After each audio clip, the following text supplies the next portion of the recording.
حیدرآباد کی غزالہ ہاشمی نے ورجینیا امریکہ میں لیفٹیننٹ گورنر کے عہدے کے لیے انتخابات میں کامیابی حاصل کی۔ وہ ورجینیا میں ریاستی سطح منتخب ہونے والی پہلی ہندوستانی نژاد اور پہلی مسلمان خاتون ہیں۔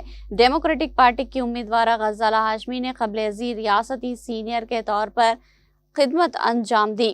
ان کی پیدائش 1964 میں حیدرآباد کے ملک پیٹ میں ہوئی تھی اور بچپن میں وہ ملک پیٹ میں اپنی نانی کے گھر میں رہی۔ ان کے نانا نے آندھرا پردیش حکومت کے فائنانس ڈپارٹمنٹ میں خدمت انجام دی۔ 4 سال کی عمر میں وہ اپنی والدہ اور بھائی کے ساتھ امریکہ کی ریاست جارجیا منتقل ہو گئی۔ بین الاقوامی تعلقات میں پی ایچ ڈی مکمل کرنے والی غزالہ کے والد ایک مشہور یونیورسٹی میں پروفیسر کے طور پر خدمت انجام دیتے تھے۔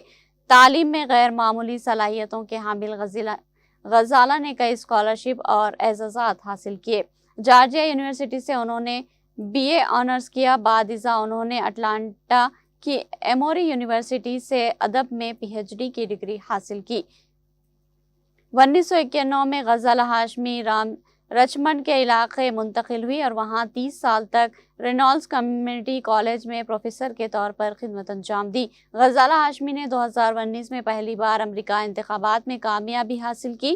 2024 میں وہ سینٹ میں تعلیم اور صحت کی کمیٹی کی چیئرپرسن منتخب ہوئی اور ڈیموکریٹک پارٹی کی نمائندگی کی۔ ان کی انتخابی کامیابی نہ صرف جنوبی ایشیائی امریکہ بلکہ مسلمان امریکیوں کے لیے نمائندگی میں ایک اہم سنگ میل ہے۔ ان کی سیاسی توجہ عوامی تعلیم، تشدد کی روک تھام اور جامع نمائندگی پر مرکوز ہے۔